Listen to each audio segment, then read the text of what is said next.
ஓம் சாந்தி. 9/7/2025 காலை முரளி. ஓம் சாந்தி. பாப்தாதா மதுபன். பாபா சொல்றாங்க, இனிமையான குழந்தைகளே, தந்தை உங்களுக்கு ஞான ரத்னங்களை கொடுப்பதற்காக வந்திருக்கிறார். பாபா உங்களுக்கு என்ன கூறுகின்றாரோ அல்லது புரிய வைக்கின்றாரோ அதுவே தான் ஞானமாகும். பாபா என்ன சொல்றாரோ அதான் ஞானம். ஞான கடலை தவிர வேற யாரும் ஞான ரத்னங்களை கொடுக்க முடியாதுன்னு சொல்றாரு. இந்த ஞான ரத்னங்கள் இருக்கு இல்லையா, இந்த முரளி பாயிண்ட்ஸ் எல்லாமே கடவுளை தவிர வேற யாராலையும் சொல்ல முடியாதுன்னு சொல்றாரு. கேள்வி: ஆத்மாவின் மதிப்பு குறைந்தமைக்கு முக்கியமான காரணம் என்ன? இப்ப ஏன் நமக்கு மதிப்பு இல்லாம போயிடுச்சு? பதில்: துருப்படுத்தமையால் மதிப்பு குறைந்து கொண்டே போகிறதுன்ட்டு பாபா சொல்றாரு. தங்கத்தில் கலப்படம் சேர்த்து நகைகளை உருவாக்கும் போது அதனுடைய மதிப்பு குறைகிறது. அவ்வாறே ஆத்மா உண்மையான தங்கமாக இருக்கிறது. அதில் அசுத்தத்தின் கலப்படம் சேரும். தூய்மை இழக்கும் போதுதான் அதனுடைய மதிப்பு குறைஞ்சு போயிடுதுன்றாரு. அந்த உடல் உணர்வுல வரும்போது, நம்ம ஆத்ம உணர்வையே இழக்கும் போது அந்த ஆத்மால கலப்படம் வருது. அந்த 5 விகாரத்தினுடைய கலப்படம் வரும்போது அதோட மதிப்பு குறைஞ்சிருது. அந்த தூய்மையா இருக்கும் போது அந்த மரியாதை மதிப்பு இருக்குது. தூய்மை இழக்கும் போது அந்த மதிப்பு குறையுதுன்றாரு. இச்சமயம் தமபிரதான ஆத்மாவிற்கு எந்த மதிப்பும் இல்லை. இப்ப தம பிரதானமா இருக்கிற ஆத்மானால யார்கிட்டையும் நமக்கு மதிப்பு இல்லைன்றாரு. உடலுக்கும் எந்த மதிப்பும் இங்க இல்லை. இப்போது உங்களுடைய ஆத்மா மற்றும் சரீரம் ரெண்டுமே நினைவினால் மதிப்புடையதாக மாறிக்கொண்டிருக்கிறது.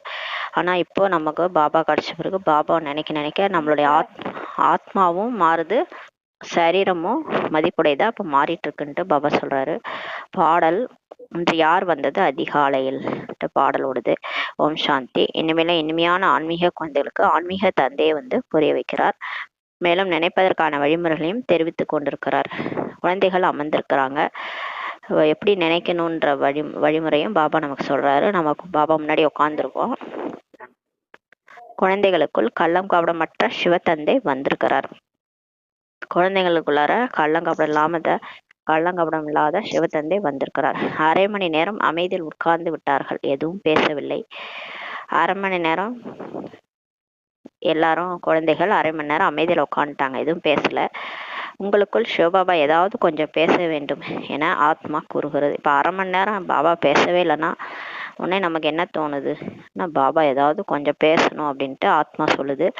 சிவபாபா வீட்டில் இருக்கிறார், ஆனால் பேசவில்லை என தெரிகிறது. பாபா உட்காந்துருக்கிறார், ஆனால் பேசலன்னு தெரியுது. இதுவும் உங்களுடைய நினைவு யாத்திரை அல்லவா? அப்போ நம்ம பாபா தான் நினைக்கிறோம் இல்லையா? 1/2 மணி நேரமா பாபா பேசலை அப்படின்னா சிவபாபா எதுவுமே பேசலை அப்படின்ட்டு சிவபாபாவே நினைச்சிட்டு இருக்கிறோம். அது கூட நினைவு யாத்திரை அல்லவான்றாரு. புத்தியில் சிவபாபாவின் நினைவு இருக்கிறது. உள்ளுக்குள் பாபா ஏதாவது பேச வேண்டும், ஞான ரத்னங்களை கொடுக்க வேண்டும் என நினைக்கிறீங்க. குழந்தைகளாகிய உங்களுக்கு ஞான ரத்னங்களை கொடுப்பதற்காக தான் பாபா வந்திருக்கிறார். அவர் ஞான கடல் அல்லவா? குழந்தைகளே, ஆத்மா அபிமானி ஆகுங்கள்ட்டு பாபா சொல்றாரு. தந்தையை நினைங்கள் என கூறுகிறார். ஆத்மா அபிமானி ஆகுங்க. இந்த உடல்ல நான் ஆத்மா அப்படின்ட்டு ஆத்மா அபிமானி ஆகுங்க. தந்தையை நினைங்க, இது ஞானமாகி விட்டதுன்றார் பாபா. இந்த ஞானக சக்கரத்தை ஏணிப்படியை மற்றும் தந்தையை நினைங்கள்ட்டு பாபா சொல்றாரு. இந்த டிராமா சக்கரத்தை நினைங்க, ஏணிப்படியை நினைங்க மற்றும் பாபாவை நினைங்க. இதை மட்டும் நினைச்சிட்டே இருங்கன்றாரு. இது ஞானமாகி விட்டது. பாபா என்ன புரிய வைக்கின்றாரோ அதை ஞானம் என்கிறார்கள்ட்டு பாபா சொல்றாரு. பாபா என்னெல்லாம் இப்ப நமக்கு புரிய வச்சுட்டு இருக்கிறாரோ எல்லாமே ஞானம்ட்டு சொல்றாங்க. நினைவு யாத்திரையை கூட புரிய வைத்திருக்கிறார்கள். இது அனைத்தும் ஞான ரத்னங்கள் ஆகும் சொல்றாரு. பாபா எப்படி நினைக்கணும், ஆத்மான்னு புரிஞ்சு பாபாவை நினைக்கணும், எப்படி நினைக்கணும் அதை கூட சொல்றாங்க இல்லையா? அது கூட ஞான ரத்னங்கள் ஆகுன்றாரு. நினைவிற்காக என்ன புரிய வைக்கின்றாரோ இந்த ரத்னங்கள் மிக உயர்ந்ததுன்றாரு. முக்கியமான பாயிண்ட்ல யோகாவை பத்தி சொல்றாருல, அந்த பாயிண்ட் மிக விலை உயர்ந்த ரத்னம்னு சொல்றாரு. தன்னுடைய 84 பிறவிகளை நினைங்கள்ட்டு தந்தை கூறுகிறார். இப்ப நம்ம எப்படி பிறவி சக்கரம் சொன்று வந்தோம், 84 பிறவி எப்படி எடுத்து வந்தோன்றதை நினைங்கன்றார். நீங்கள் தூய்மையாக தான் வந்தீங்க. முத நடிக்க வரும்போது ஆத்மா தூய்மையான சரீரத்துல தூய்மையான உலகத்துல தூய்மையாக தான் வந்தோம். மீண்டும் இப்போது தூய்மையாகிதான் நம்ம போகணுன்றாரு. கர்மாதி நிலைக்கு போக வேண்டும். கர்ம கணக்கெல்லாம் முடிச்சுட்டு கர்மாதி நிலைக்கு போகணும். மேலும் தந்தையிடமிருந்து முழு ஆஸ்தியையும் அடைய வேண்டும். ஆத்மா நினைவின் சக்தியினால் சதோ பிரதானமாகும் போது அது நமக்கு கிடைக்கும்ன்றாரு. எப்போ முழு ஆஸ்தி கிடைக்கும்னா ஆத்மா பாபாவை நினைச்சு தூய்மையாகும் போதுதான் முழு ஆஸ்தி கிடைக்கும்ன்றாரு. இந்த வார்த்தைகள் மிகவும் விலை மதிப்பற்றதுன்றாரு. இந்த பாயிண்ட் முக்கியமா விலை மதிப்பற்றதுன்றாரு. குறிப்பெடுத்து கொள்ள வேண்டும். இதெல்லாம் பாயிண்ட் நோட் பண்ணி வச்சுக்கோங்க. எப்போ ஆத்மாவுக்கு முழு ஆஸ்தி கிடைக்கும்னா பாபா நினைச்சு தூய்மையாகும் போது அது கிடைக்கும். ஆத்மாவில் தான் தாரணை ஆகிறது. எல்லாமே இப்போ நம்ம பாபா நம்ம எடுக்கிற பாடம் எல்லாமே எங்கே போய் ஸ்டோர் ஆகுதுன்னா ஆத்மால தான் ஸ்டோர் ஆகுது. இந்த சரீரம் ஒரு உறுப்பாகும். காதால கேட்குது, ஆனா மற்றபடி எங்க போய் ஸ்டோர் ஆகுதுன்னா ஆத்மால போய் ஸ்டோர் ஆகுது. உயிர்ல ஸ்டோர் ஆகுது, உடல்ல ஸ்டோர் ஆகல, ஆத்மால ஸ்டோர் ஆகுது. இந்த சரீரம் ஒரு உறுப்பு ஆகுன்றாரு. அது அழிந்து போகின்றது. சரீரம் அழிஞ்சு போயிடுது. சரீரத்துல போய் எதுவும் ஸ்டோர் ஆகலை. இப்ப நம்ம கேட்குற ஞானம் எல்லாம் நம்ம ஆத்மால பதிவாகுது. சரீரத்துல எதுவும் ஸ்டோர் ஆகலை. சரீரம் ஏன்னா இந்த சரீரம் விட்டுருவோம், இந்த சரீரம் அழிஞ்சிரும்ன்றாரு. நல்ல சம்ஸ்காரமோ அல்லது கெட்டதோ ஆத்மாவில் தான் பதிவாகிறதுன்றார் பாபா. நல்ல சம்ஸ்காரம் கெட்ட சம்ஸ்காரம் எல்லாமே ஆத்மால தான் இருக்குதுன்றார் பாபா. அவருக்குள் சிருஷ்டியின் முதல் இடைக்கடை ஞானம் நிறைந்திருக்கிறது. ஆகவே அவருக்கு நாலேஜ்ஃபுல் என்று பெயர். சிவபாபா ஆத்மாக்குள்ளார சிவபாபா பரமாத்மா அவரில் இந்த சிருஷ்டி எப்படி தோன்றுச்சு, அதோடைய முதல் இடை கடைசி ஞானம் இருக்குது. அதனால அவர் நாலேஜ்ஃபுல்லாக இருக்கிறாரு. அவருக்கு தெரியும் என்ன நடக்க போகுது. இப்போ நம்ம அளவுக்கு அவர் நம்மளோட பெரியவர், உயர்ந்தலும் உயர்ந்தவர். அதனால அவர் சாட்சியாக இருந்து பார்க்குறாரு. என்ன நடந்தாலும் இப்போ அடுத்து என்ன நடக்க போகுது எல்லாமே அவருக்கு தெரியும். அவர் பிறப்பிறப்பில் வரல. ஆனால் நம்ம பிறப்பிறப்பில் வந்தனால நாளைக்கு என்ன நடக்குது, நம்ம நடக்கிறதெல்லாம் நமக்கு தாங்கிக்கிற சக்தியே இல்லை. அவர் நினச்சா அவர் மாதிரி மாற முடியும். நாளைக்கு என்ன நடக்குமோ, நாளைக்கு என்ன நடக்குமோ நம்ம குழம்புறோம். ஆனால் இது ஒரு ட்ராமா. இது எல்லாமே அப்படியே ஸ்கிரிப்ட் என்ன நடந்ததோ அது அப்படியே திரும்ப திரும்ப நடக்கும். அதெல்லாமே அவருக்கு தெரியும். அவர் நாலேஜ்ஃபுல்லாக இருக்கிறாரு. நமக்கு கொஞ்சம் கொஞ்சமாக இப்போ தான் நாலேஜ் வந்துட்டு இருக்குது. பாபா 84 சக்கரம் மிகவும் எளிது என சரியாக புரிய வைக்கிறார். இது ரொம்ப ஈஸின்றாரு. இப்போது 84 பிறவி சக்கரம் நிறைவடைகிறது என்று பாபா சொல்றாரு. இப்போது நாம் வீட்டிற்கு திரும்பி தந்தையிடம் போக வேண்டும். அழுக்கான ஆத்மா அங்கே போக முடியாதுன்றாரு. பரந்தாமத்துக்கு போனோம்னா தூய்மையாக தான் போகணும். தூய்மை இல்லாம நம்ம இங்க எப்படி இருக்கிறோமோ அதே மாதிரி போனா பரந்தாமத்துக்கு போக முடியாது. உங்களுடைய ஆத்மா தூய்மையாகி விடுகிறது என்றால் பிறகு சரீரத்தை விட்டு விடும்ன்றாரு. இப்ப நம்ம பாபா நினைச்சு நம்ம ஆத்மா தூய்மையாயிட்டோம்னா இந்த சரீரத்தை நம்ம விட்டுருவோன்றாரு. தூய்மையான உடல் இங்கே கிடைக்காது. தூய்மையான உடல்லாம் இங்கே கிடைக்காது. நம்ம இங்கெல்லாம் திரும்ப பிறந்தா கூட நமக்கு அழகான உடல்ல தூய்மையான உடல்ல இந்த லட்சுமி நாராயணன் மாதிரி உடல்லாம் இங்க கிடைக்காது. இது பழைய செருப்பாகுன்றாரு. இதன் மீது வைராக்கியம் கொண்டிருக்கிறது. இப்ப நமக்கு இந்த உடலை பிடிக்கல, பழைய செருப்பு மாதிரி இருக்கு. இது மேல வைராக்கியம் வருது. இந்த உடலை விட்டுட்டு ஆத்மா போயிடும். ஆத்மா தூய்மையாகி பிறகு எதிர்காலத்தில் நாம் தூய்மையான உடலை எடுக்க வேண்டும்ட்டு பாபா சொல்றாரு. இப்ப நம்ம பாபா நினைவுல இந்த சரீரம் இருக்கிற வரைக்கும் நினைச்சு தூய்மையாகி எதிர்காலத்துல தூய்மையான உடலை எடுக்கணும். சத்தியுகத்தில் ஆத்மா சரீரம் ரெண்டுமே தூய்மையாக இருந்ததுன்ட்டு பாபா சொல்றாரு. இச்சமயம் உங்களுடைய ஆத்மா அசுத்தமாகி விட்டது, சரீரம் கூட அசுத்தமாக இருக்கிறதுன்றாரு. தங்கத்தின் தரத்தை போன்றுதான் நகை இருக்கும் இல்லையா, அது மாதிரி இங்க ஆத்மா அசுத்தமா இருக்கிறதுனால சரீரமும் அசுத்தமா இருக்கு. அரசாங்கம் கூட சாதாரண தூய்மை இழந்த தங்கத்தின் நகையை அணியுங்கள் என்று சொல்கிறது. அதனுடைய விலை குறைவாகுன்றாரு. இப்போது உங்களுடைய ஆத்மாவின் மதிப்பு குறைவாக இருக்குது. அங்கே உங்களுடைய ஆத்மாவிற்கு எவ்வளவு மதிப்பு இருக்கிறது. அங்க நமக்கு சொர்க்கத்துல மதிப்பா இருக்கும் நம்மளுடைய ஆத்மா. இங்க எவ்வளவு மதிப்பு குறைவா இருக்குது. சதோ பிரதானமாக இருக்கிறது அல்லவா. அங்க சதோ பிரதானமா தூய்மையா இருக்குது. அதனால மதிப்பு மரியாதை அங்க அதிகம் லட்சுமி நாராயணுக்கு. இப்போது தமோ பிரதானமாக இருக்கிறது. இப்ப நம்மளுடைய ஆத்மா எல்லாரும் யாருக்கு மரியாதை கொடுக்குறாங்க, யாரையுமே யாரும் மதிக்க மாட்டாங்களா. ஏன்னா அந்த ஆத்மா எல்லாருமே இப்ப தமோ பிரதானமா இருக்கிறாங்க. துரு பிடிச்சிருச்சுன்றாரு. எதற்கும் பயனற்றதாக இப்ப ஆத்மா இருக்கிறது. அங்கே ஆத்மா தூய்மையாக இருக்கிறது. அதற்கு மதிப்பு அதிகம்ன்றாரு. இப்போது 9 கேரட்டாக ஆகிவிட்டது. எனவே மதிப்பில்லைன்னு சொல்றாரு. ஆகவே ஆத்மாவை தூய்மையாக்கினால்தான் உடலும் தூய்மையாக கிடைக்கும்ட்டு பாபா சொல்றாரு. இப்ப அவரை நினைச்சு நம்ம பூவோட சேர்ந்த நார் மாதிரி ஆத்மா தூய்மை ஆகும்போது தான் உடல் கூட தூய்மையா கிடைக்கும்ட்டு சொல்றாரு. இந்த ஞானத்தை வேறு யாரும் கொடுக்க முடியாது. இதெல்லாம் எந்த ஒரு மனுஷனாவது புரிய வைக்க முடியுமா? மனுஷனை அதாவது உடம்ப பத்தி தான் தெரியும். உடம்போட எக்ஸசைஸ் பண்ணுங்க, உடம்புக்கு இதை சாப்பிடுங்க அதை சாப்பிடுங்க, அந்த உடம்பை பத்தி தான் பேசுவாங்க. யாரும் ஆத்மாவை பத்தி பேசுனதே கிடையாது. இதெல்லாம் யார் சொல்ல முடியும்னா ஒரு கடவுள் மட்டும் தான் சொல்ல முடியும். என்னை மட்டும் நினையுங்கள்ன்ட்டு பாபா தான் கூறுகின்றார். கிருஷ்ணர் எப்படி கூறுவார்? கிருஷ்ணர் அவர் உடம்போட இருக்கிறாரு. அவர் எல்லா தர்மத்துக்காரங்களையும் அவர் சொல்ல முடியாது. இது உலகத்துக்கே ஒரு பரமாத்மா ஆத்மாக்களுக்கு சொல்றாரு, என்ன மட்டும் நினைங்கள்ட்டு நிராகார் தான் சொல்ல முடியும். அவர் தேகத்தை உடையவர் அல்லவா. கிருஷ்ணர் சொல்ல முடியாது. ஏன்னா அவருக்கு உடம்பு இருக்கு. தன்னை ஆத்மா என்று உணர்ந்து தந்தையாகிய என்னை மட்டும் நினையுங்கள் என பாபா கூறுகின்றார். எந்த தேகதாரையும் நினைக்காதீர்கள்ட்டு பாபா சொல்றார். இப்போது நீங்கள் புரிந்து கொண்டீர்கள் என்றால் பிறகு மற்றவர்களுக்கும் புரிய வைங்க. நீங்க ஞானத்தை புரிஞ்சிட்டீங்கன்னா அடுத்தவங்களுக்கும் புரிய வைங்கன்றாரு. சிவபாபா நிராகாரர் ஆவார். அவருடைய பிறப்பு அலௌகீகமானதாகும். அவர் குழந்தையெல்லாம் பிறந்து வர மாட்டார். அவர் அப்படியே டைரக்டா ஒரு வயசானவர் உடல்ல என்ட்ரி ஆகி, பேயெல்லாம் எப்படி பிரவேசமாகுதோ அந்த மாதிரி ஒரு வயசானவரோட என்ட்ரி ஆகி நமக்கு இந்த ஞானத்தை சொல்றாரு. அவருடைய பிறப்பு அலௌகீக பிறப்புன்றாரு. குழந்தைகளாகிய உங்களுக்கும் அலௌகீக பிறப்பு கொடுக்குறாரு. நம்மளையும் பழைய ஜென்மத்துல இருந்து முடிக்க வச்சுட்டு புது ஜென்மம் எடுக்க வைக்கிறார்.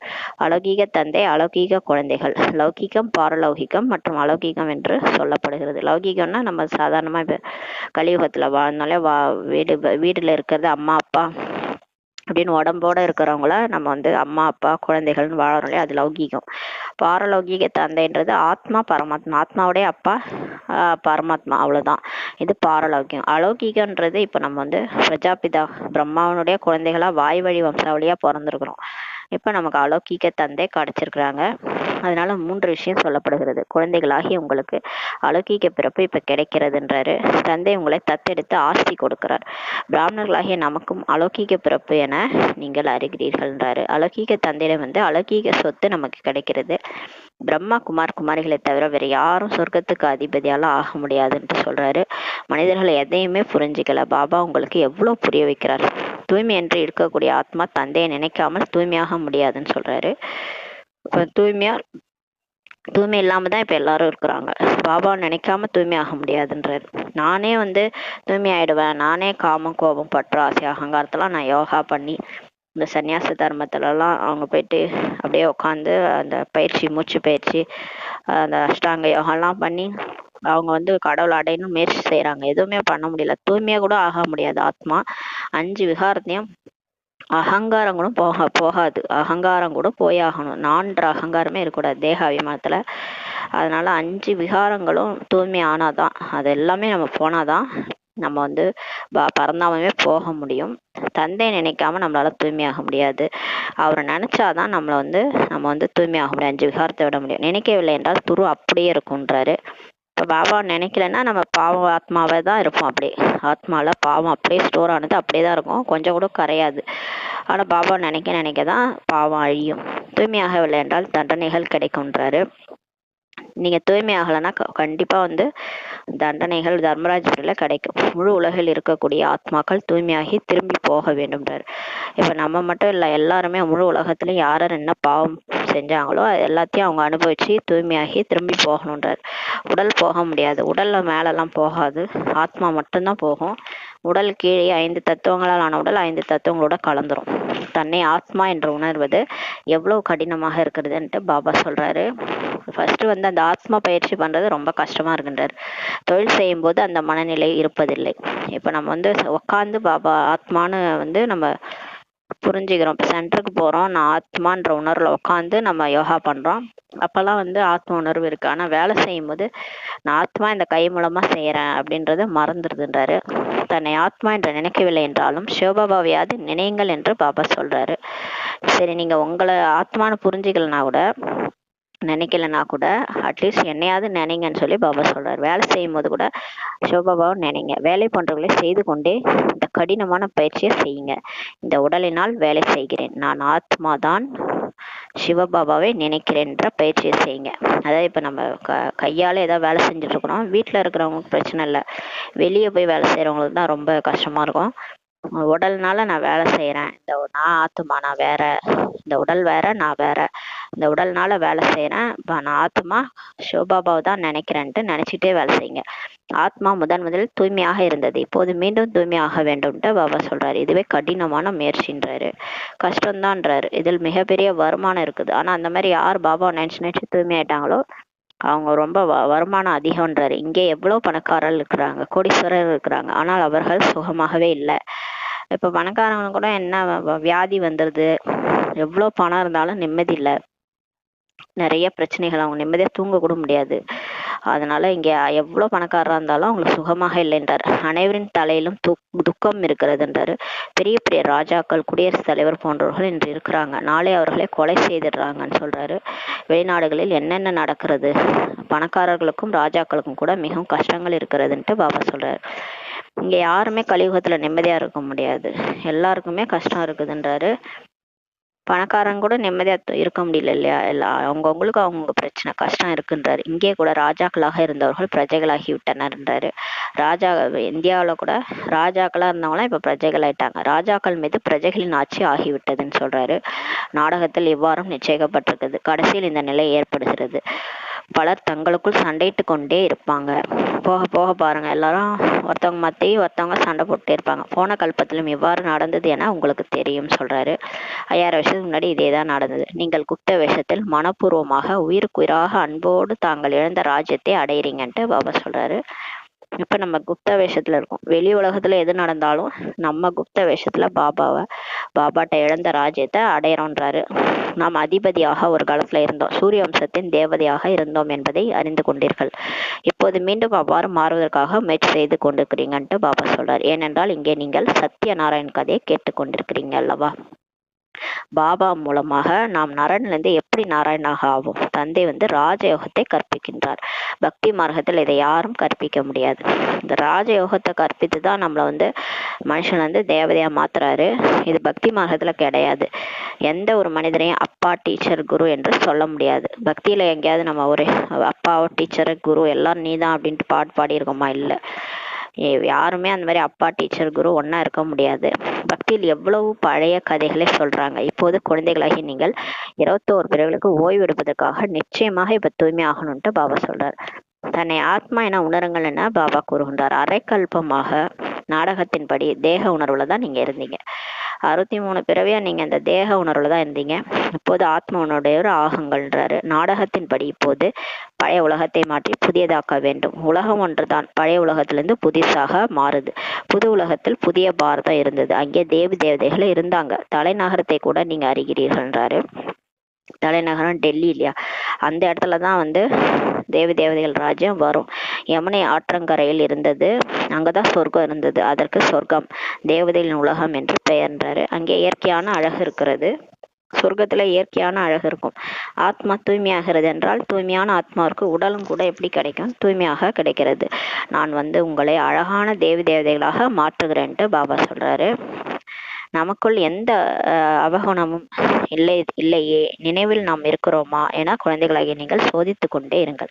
இப்போ டெய்லியுமே நமக்கு என்ன வேலைன்னா, நம்ம செக் பண்ணிட்டே இருக்கணும். சூழ்நிலை வருது, அந்த சூழ்நிலையில நம்ம ஏதாவது கோவப்படுறோமா, ஏதாவது அவகுணங்கள் வெளிப்படுதா, ஏதோ திடீர்னு மாயா மாதிரி விஷயங்கள் வரும் போகும். அது நம்மளை டெஸ்ட் பண்றதுக்காக வரும். ஏன்னா நம்ம இவ்வளவு நாள் யோகா பண்ணோம்ல, எந்த மாதிரி நம்ம அவகுணம் இருக்குதா இல்ல போயிடுச்சா, குணங்கள் நிறைஞ்சவங்களா மாறிட்டே வரோமா, அப்புறம் பாபா நினைவுல எப்பயுமே பாபா நினைக்கிறோமா இல்லை மறந்து போயிட்டு பழைய மாதிரி ஆயிடுறோமா அப்படின்னு செக் பண்றதுக்காக சூழ்நிலைகள் டெஸ்ட் பேப்பர்லாம் வந்துகிட்டே இருக்கும். அப்ப நம்ம அதை செக் பண்ணிக்கணும். நம்மகிட்ட எந்த அவகனம் இல்லதானா, நினைவுல இருக்கிறோமான்ட்டு செக் பண்ணிட்டே இருக்கணும். படிப்பும் படிக்க வேண்டும்ன்றாரு. இது மிகப்பெரிய படிப்பாகும். முரளி கண்டிப்பா படிக்கணும். முரளி படிக்கிறத விடவே கூடாது. எந்த சூழ்நிலை வந்தாலும் முரளியை மட்டும் விட்டுறக்கூடாது. அம்மா செத்தாலும் அல்வா சாப்பிடுங்கன்னு பாபா சொல்லுவாரு. அதனால அல்வான்றது அல்வா கிடையாது, முரளி படிக்கணும். எது நடந்தாலும் வாழ்க்கையில முரளியை படிக்கணும்னு சொல்றாரு. படிப்பும் படிக்கணும், இது மிகப்பெரிய படிப்பாகுன்றாரு. ஏன்னா இந்த படிப்பு ஒண்ணுதான் ஆத்மாக்கு உணவு மாதிரி. ஆத்மா சக்திசாலியா ஆகணும்னா முரளி இல்லைன்னா அவ்வளவுதான், நம்மளால வாழவே முடியாது. இந்த சங்கமயுகத்துல இருக்கிறோம், இருந்தாலும் ஒரு பக்கம் கலியுகன்றதுனால வாழணும்னா முரளி தேவை. இது ஒரே ஒரு படிப்பு தான். இந்த படிப்பில் எவ்வளவு புத்தகங்கள் போன்றவர்களை படிக்கிறாங்கன்னு சொல்றாரு. இந்த படிப்பு உயர்ந்தலும் உயர்ந்தது, படிக்க வைக்கக்கூடியவரும் உயர்ந்தலும் உயர்ந்த சிவபாபா ஆவார். சிவபாபா இந்த உலகத்திற்கு அதிபதி கிடையாதுன்ட்டு பாபா சொல்றாரு. நீங்கள் தான் உலகத்துக்கு அதிபதி ஆகிறீங்க அல்லவா. எவ்வளவு புது புது ஆழமான விஷயங்களை உங்களுக்கு சொல்லி கொண்டே இருக்கிறார். மனிதர்கள் பரமாத்மா சிருஷ்டிக்க அதிபதி என நினைக்கிறாங்க.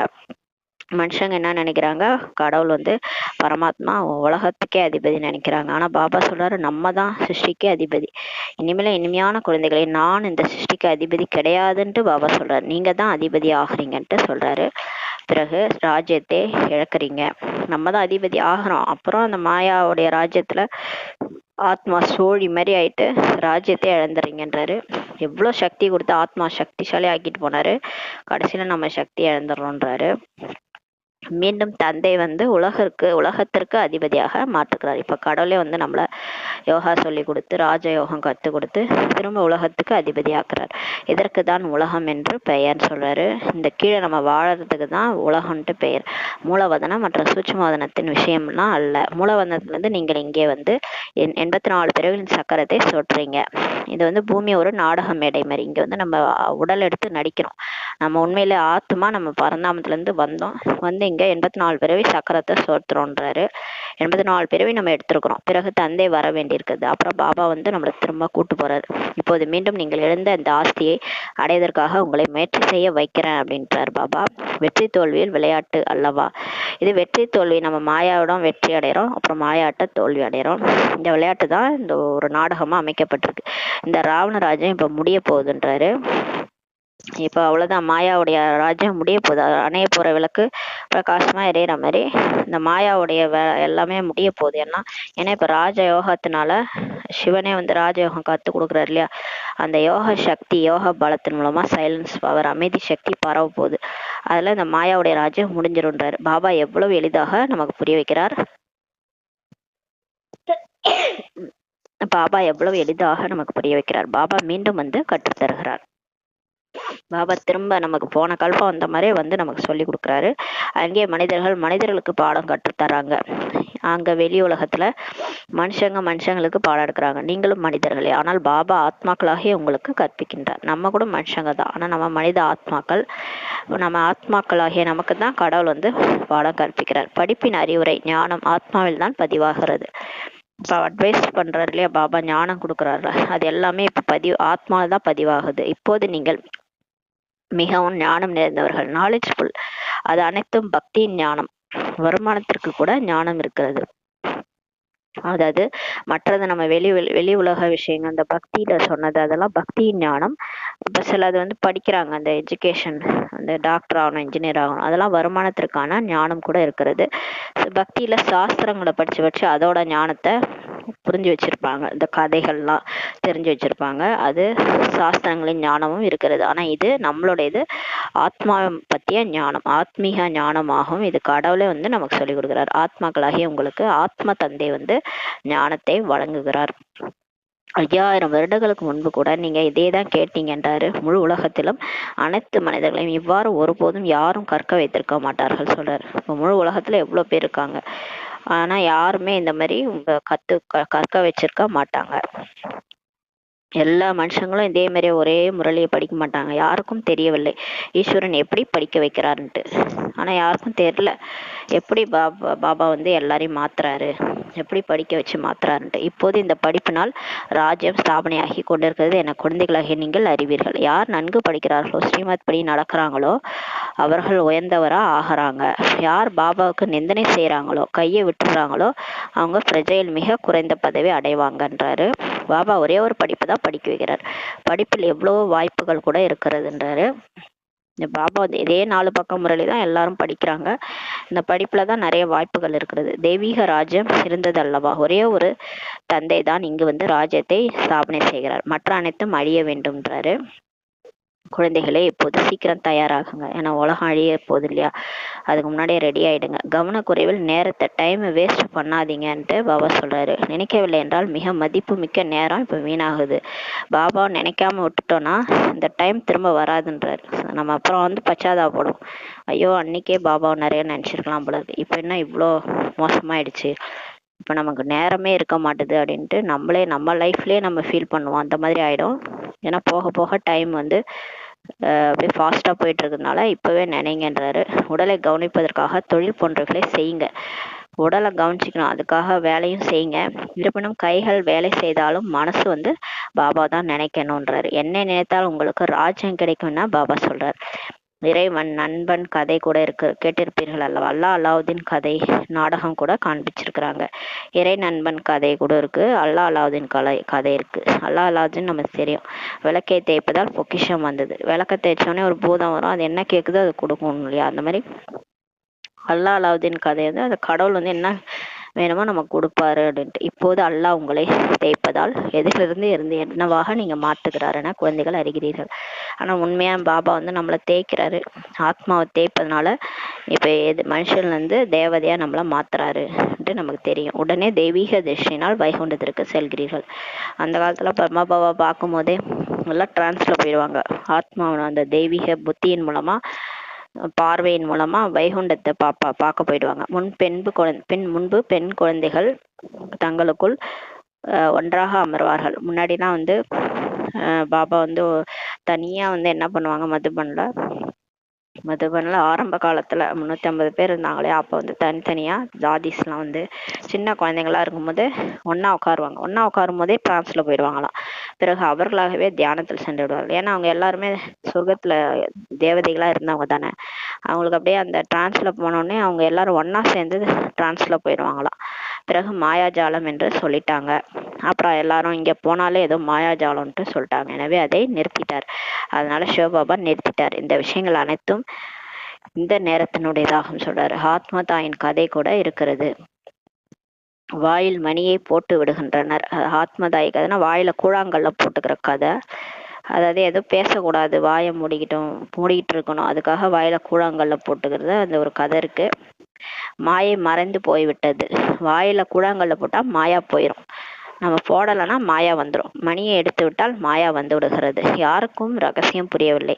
குழந்தைகளே, வாயில் மணியை போட்டுக்கொள்ளுங்கள்ன்ட்டு பாபா சொல்றாரு. வாயை முடிக்கங்க, அதிகம் பேசாதீங்க.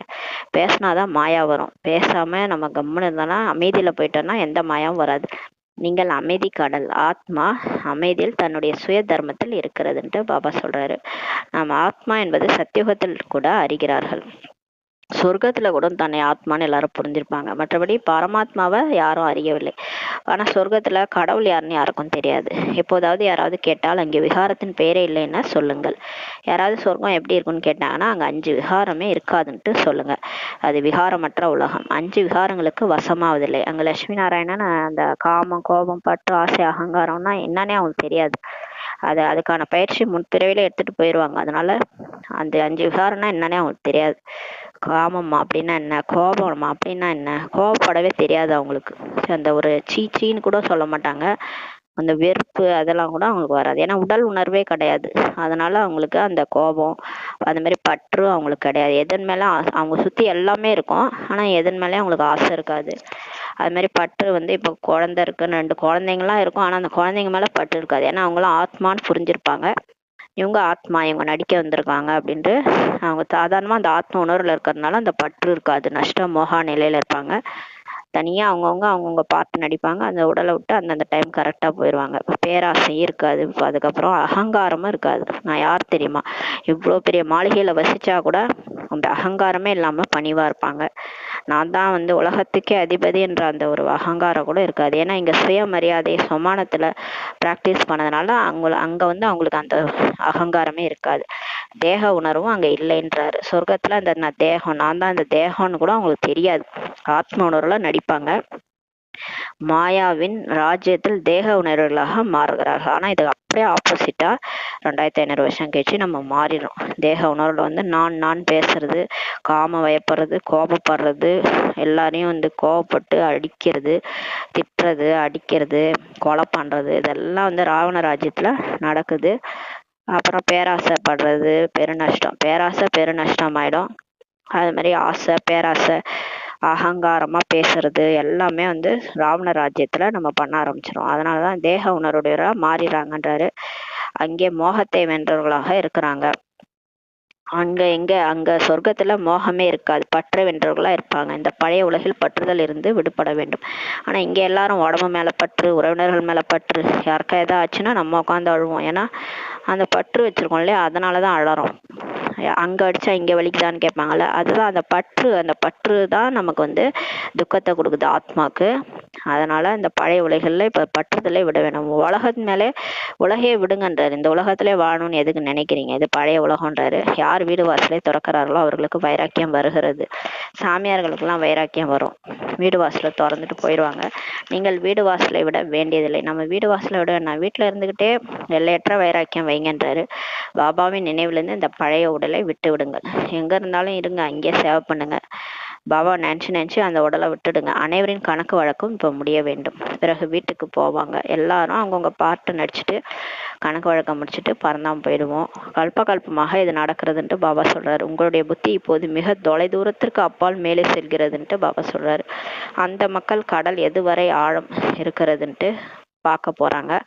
கடலோட ஆழம் பார்க்க போறாங்க. நம்ம மேலே போகுது நம்ம புத்தி, அவங்க புத்தி கீழே போகுது.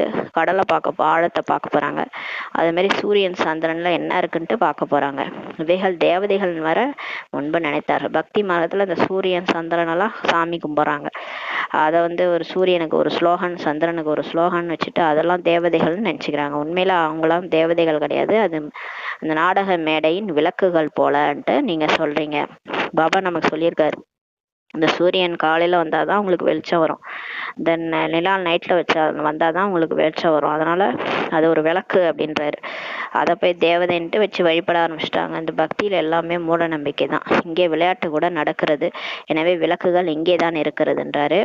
இங்கே மட்டும்தான், இங்கே எங்கே நடிக்கிறோமோ அங்கே தான் லைட் வேணும். பரந்தாமதெல்லாம் நம்ம நடிக்க மாட்டோம், அங்கெல்லாம் தேவையில்லை. இங்கே தான் லைட் விளக்குகள் இருக்கிறது. மூலவதனம் சூட்சுமவதனத்தில் இது கிடையாது. அங்கே விளையாட்டே இல்லைன்றார். அங்கே நடிப்பே கிடையாது. இங்கே தான் இந்த விளையாட்டு நடக்குது. இந்த முடிவற்ற விளையாட்டு நடந்து கொண்டே இருக்கிறது. சக்கரம் சுழண்டு கொண்டே இருக்கிறதுன்றாரு. பிரளயம் நடப்பதில்லை. பாரதம் அழிவற்ற நாடுன்ட்டு பாபா சொல்றாரு. இதில் மனிதர்கள் வாழ்ந்து கொண்டே இருக்கிறாங்க. தண்ணீர் மயமாவதில்லை. இந்த பாரதம் அழியாது, எப்பயுமே அழியாது. பிரளயமாயி உலகமே அப்படியே அப்படியே வெடிச்சு போயிடும். அதோட உலகம் அழிஞ்சு போயிடும் அப்படி நினச்சிக்கிறாங்க. அப்படி கிடையாது. உலகம் என்னைக்கும் அழியாது. பாரதம் மட்டும் இருக்கும் உலகத்துல. அது அழிவற்ற நாடு. ஏன்னா அங்கே கடவுளே அவதரிச்சதுனால அழியாது. அங்கே மனிதர்கள் வாழ்ந்து கொண்டே இருக்கிறார்கள். தண்ணீர் மயமாவதில்லை. பசு பட்சி என்னென்ன இருக்கின்றதோ அனைத்தும் இருக்குன்றார் பாபா. மற்றபடி வேறு என்னென்ன கண்டங்கள் இருக்கிறதோ அவை சத்தியுகத்துல இருக்காது. சுத்தி அழிஞ்சிரும்.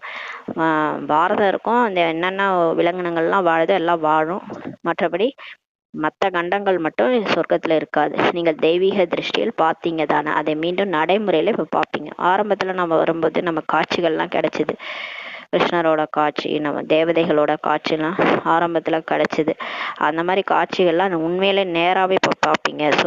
சொர்க்கத்தை நேராவே பார்ப்பீங்கன்றார். நடைமுறையில் நீங்கள் வைகுண்டம் சென்று அரசாட்சி செய்வீங்கன்றார். என்னெல்லாம் உங்களுக்கு காட்சியா நீங்க பார்த்தீங்களோ அந்த காட்சியை நீங்க நேராவே போய் பார்ப்பீங்கன்ட்டு பாபா சொல்றாரு. அதற்காக முயற்சி செய்து கொண்டே இருப்பீர்கள். இப்போ நம்ம இப்போ வைகுண்டத்துக்கு போகிறதுக்காக நம்ம முயற்சி பண்ணிட்டே இருப்போன்றாரு. நினைவில் தான் மிகவும் கடினமான முயற்சி இருக்கிறதுன்ட்டு பாபா சொல்றாரு. மாயை நினைக்க விடுவதில்லை. இந்த மாயா விதவிதமா டெஸ்ட் பேப்பர் நினைக்க விடாம பண்ணுது. மிகவும் அன்போடு பாபாவை இப்ப நினைக்கணும். அறியாமை காலத்தில் கூட அன்போடு பாபாவை மகிமை செய்யறாங்க. இப்ப பக்தியில நம்ம கடவுள் யாருன்னே தெரியாது, புள்ளியா இருக்கிறாருன்னு தெரியாது, இருந்தாலும் அவர் அன்பா நினைக்கிறாங்க. இன்னார் இப்படி இருந்தார், இந்த பதவி உடையவராக இருந்தார். இப்போது உங்களுடைய புத்தியில் முழு சிருஷ்டி சக்கரம் பதிஞ்சிடுச்சுன்றாரு. இப்போ நம்ம புத்தியில முழு சிருஷ்டி சக்கரம் பதிஞ்சிச்சு. அனைத்து தர்மங்களின் ஞானம் கூட நமக்கு இருக்குது. அதாவது கிறிஸ்துவ தர்மம் எப்போ வந்துச்சு, புத்த தர்மம் எப்படி வந்துச்சு, அவங்க ஸ்தாபகர் யாரு, எல்லாம் எதனால வராங்க, எல்லாம் எப்படி நடிக்கிறாங்க, எத்தனை பிறவிகள் எடுக்கிறாங்க, எல்லாமே நமக்கு இருக்கு, ஞானம் இருக்குன்றார். அங்கே ஆத்மாக்களின் குலம் இருப்பது போல இங்கே மனித சிருஷ்டியின் வம்சம் இருக்கிறதுன்ட்டு பாபா சொல்றாரு. Great great grandfather Brahma தான் ஆவார். பிறகு உங்களுடைய வம்சம் சிருஷ்டி சென்று கொண்டே இருக்கிறது அல்லவான்றாரு. குழந்தைகளே, நீங்கள் நரன்லேருந்து நாராயணனா இப்போ ஆகணும் என்றால் என்ன சொல்றேனோ அதை மட்டும் செய்யுங்கன்ட்டு பாபா புரிய வைக்கிறாரு. முதலில் உங்களுடைய நிலையை பார்த்து கொள்ளுங்கள். ஃபர்ஸ்ட் நம்மளோட நிலையை பாரு, நம்ம எப்படி இருக்கிறோம், எந்த அளவுக்கு வந்திருக்கிறோம். பாபா, நாங்கள் உங்களிடம் சொத்தை அடைந்தே தீருவோம் என்றால் அதற்கான நடத்தையும் வேண்டுன்றாரு. இந்த ஒரே ஒரு படிப்பு தான் நரன்லேருந்து நாராயணாக மாறுவதற்கான படிப்பாகும். இதை பாபா தான் படிக்க வைக்கிறார். ராஜாக்கள்ல ராஜாவாக நீங்க மாறுறீங்க. வேற எந்த கண்டமும் இங்க இல்லைன்றார் பாபா. நீங்கள் தூய்மையான ராஜாவாக மாறுறீங்க. பிறகு ஒளியற்ற அப்பவித்திர ராஜாக்கள் பவித்திர ராஜாக்களின் கோயில்களை கட்டி பூஜை செய்யறாங்க. சரி, 21 பிறவிக்கு ராஜாவா ஆகிறோம்.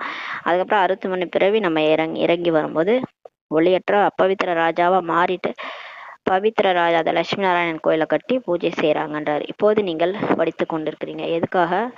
தேவதை ஆகிறதுக்காக. மாணவர்கள் ஆசிரியர்களை ஏன் மறக்கிறாங்க? பாபா மாயை மறக்க வைத்து விடுகிறது என சொல்றாங்க. ஆசிரியரை யாராவது மறப்பாங்களா? சொல்லி கொடுத்தவங்கள ஸ்டூடெண்ட்ஸ் நீங்க ஏன் மறக்கிறீங்க கடவுளை? அவர் தானே உங்களுக்கு பாடம் எடுக்கிறாரு. பாபா மாயா மறக்க வைக்குதுன்னு சொல்றாங்க. குற்றத்தை மாயா மீது சுமத்துறாங்க. இவங்க மறந்துட்டு மாயா மீது குற்றத்தை சுமத்துறாங்க. அட நீங்க தான் நினைக்க வேண்டும்னு பாபா சொல்றாரு. பாபா என்ன சொல்றாரு, நீங்க தான் நினைக்கணும், அது ஏன் மாயா மேல பழிய போடுறீங்க? மாயா வர்றது அதோட வேலை, ஆனா நீங்க என் நினைவுல இருந்து மாயாவை வெல்லணுன்றாரு. தலைமை ஆசிரியர் ஒருவரே, மற்ற அனைவரும் உதவி ஆசிரியர்கள் சொல்றாரு. ஹெச்எம் ஒருத்தவங்க தான், மற்றவங்க எல்லாம் அசிஸ்டன்ட் ஹெச்எம். தந்தையை மறந்துடுறீங்கன்றாரு. சரி ஆசிரியரை நினைங்கள். சரி, ஒண்ணு ஆசிரியரை நினைங்க. உங்களுக்கு 3 வாய்ப்புகள் கொடுக்கப்படுது. தந்தை, ஆசிரியர், சத்குரு. தந்தையை நினைக்கலன்னா மறந்துட்டீங்கன்னா ஆசிரியரை நினைங்க. ஆசிரியரை மறந்துட்டீங்கன்னா குருவை நினைங்க, சத்குருவை நினைங்க. 3 ஆப்ஷன் இருக்குது. 3 ஒருத்தர் தானே, ஒருவரை மறந்தாலும் மற்றொருவரை நினைங்கள்ட்டு பாபா சொல்றாரு.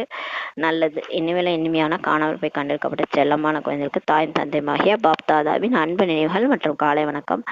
ஆன்மீக குழந்தைகளுக்கு ஆன்மீக தாய் தந்தை நமஸ்தே. நாம் ஆன்மீக குழந்தைகள் ஆன்மீக தாய் தந்தைக்கு நமஸ்தே. தாரணைக்கான முக்கிய சாரம்.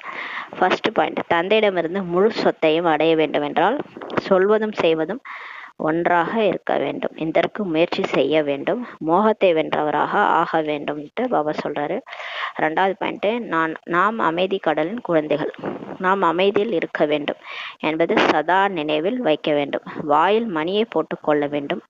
கவனக்குறைவாக அலட்சியமாக இருந்து தனது நேரத்தை வீணாக்க கூடாதுன்னு சொல்றாரு.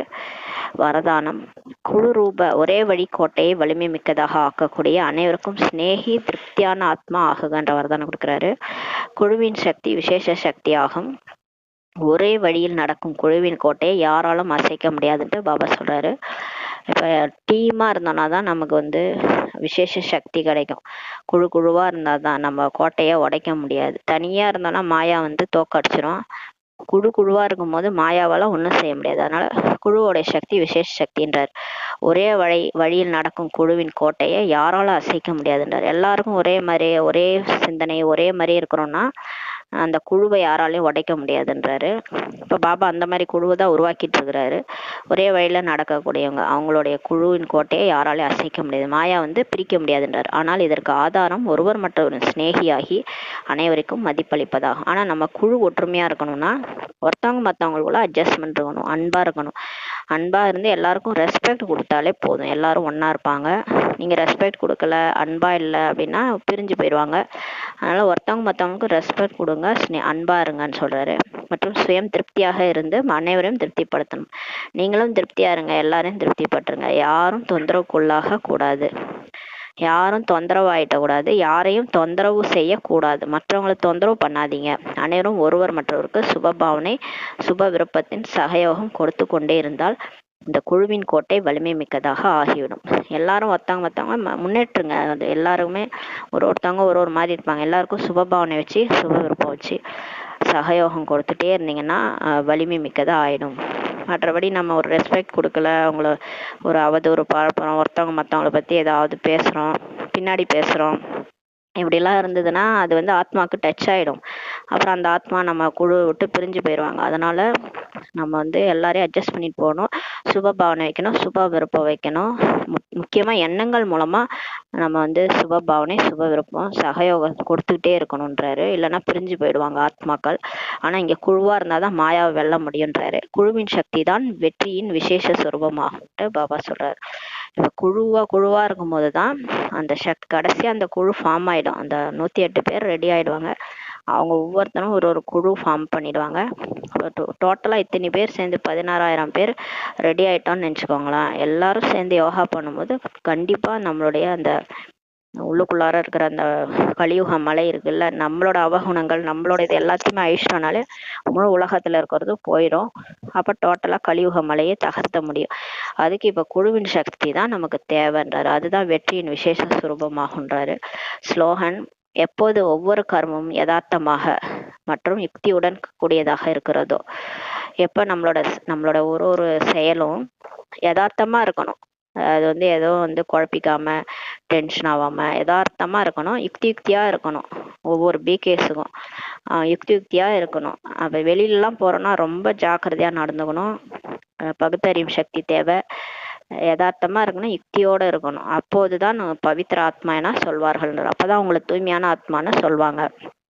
அவ்யக்த சமிகை எண்ணங்களின் சக்தியை சேமிப்பு செய்து சிறந்த சேவைக்கு கருவியாகுங்கள். ஒவ்வொரு குழந்தையும் சுயத்திற்காகவும் சேவைக்காகவும் உற்சாகத்தின் நல்ல நல்ல சங்கல்பம் செய்யும்போது, அதாவது இப்போதிருந்து நான் இதை செய்வேன், இப்படி செய்வேன், அவசியம் செய்வேன், செய்தே காட்டுவேன், இது போன்ற சிரேஷ்ட சங்கல்பங்களின் விதையை விதைக்கிறீங்க என்றால் அந்த சங்கல்பத்தை, அதாவது விதையை நடைமுறையில் கொண்டு வருவதற்கான பலனை செய்து கொண்டே இருப்பீர்களானால் அந்த விதை பலன் சொரூபம் ஆகிரும்ட்டு சொல்றாரு. இப்போ நம்ம வந்து நம்மளை மாத்திக்கணும். நம்மளை வந்து நான் இந்த சுய சேவைன்றது நம்மளை மாத்திக்கிறது. அமிர்த வேலை எழுந்திருப்பேன், நான் வந்து முரளி எத்தனை தடவை படிப்பேன், நான் டிராஃபிக் கண்ட்ரோல் கண்டிப்பாக செய்வேன் அப்படின்னு ஒரு சிலதை நான் இப்படி செய்வேன் அப்படி செய்வேன். நீங்கள் அந்த சங்கல்பத்தை திரும்ப திரும்ப விதையை விதைக்கிறீங்கன்னா அதை பாலனையும் செய்கிறீங்க, அதை வந்து நடைமுறையில் கொண்டு வரீங்க, அதை செய்ய ஆரம்பிச்சிடுறீங்கன்னா கண்டிப்பாக அந்த விதை வந்து பலன் சுரமாயிடும். அது நமக்காகவும் சரி, சேவைக்காகவும் சரி, மற்றவங்களையும் நம்ம வந்து மாற்றுறோம் இல்லையா, நம்ம மாறுறது மட்டும் இல்லாமல் கூடவே எல்லாரையும் மாற்றின்னு வந்துருங்கன்றாரு. ஏன்னா டைம் இல்லை இப்போ மாறும்போதே நம்ம மாறும்போதே மற்றவங்களையும் மாற்றிடணுன்றாரு. அதனாலதான் ஒண்ணு நம்ம மாறாத போதே நம்மளை சேவை செய்ய வைக்கிறாரு. ஏன்னா நீங்களும் மாறுங்க, மற்றவங்களையும் மாத்துங்கன்றாரு. அதனாலதான் இப்போ வந்து ஒரே டைம்ல சுய சேவையும் நடக்குது, மற்றவங்களுக்கும் சேவையும் நடக்குது. உற்சாகத்தின் நல்ல நல்ல சங்கல்பம் இப்ப செய்யறீங்க இல்லையா, அதை செய்யும் போது அதை வந்து அந்த விதையை விதைச்சிட்டு அதை நடைமுறையில கொண்டு வாங்கன்றாரு. அதை கொண்டு வரும்போது தான் நீங்க நினைச்ச அந்த விதை வந்து பலன் சுரூபமா ஆகிரும்ட்டு பாபா சொல்றாங்க. ஓம் சாந்தி. நன்றி பாபா, நன்றி ராமா, நன்றி பரிவார்.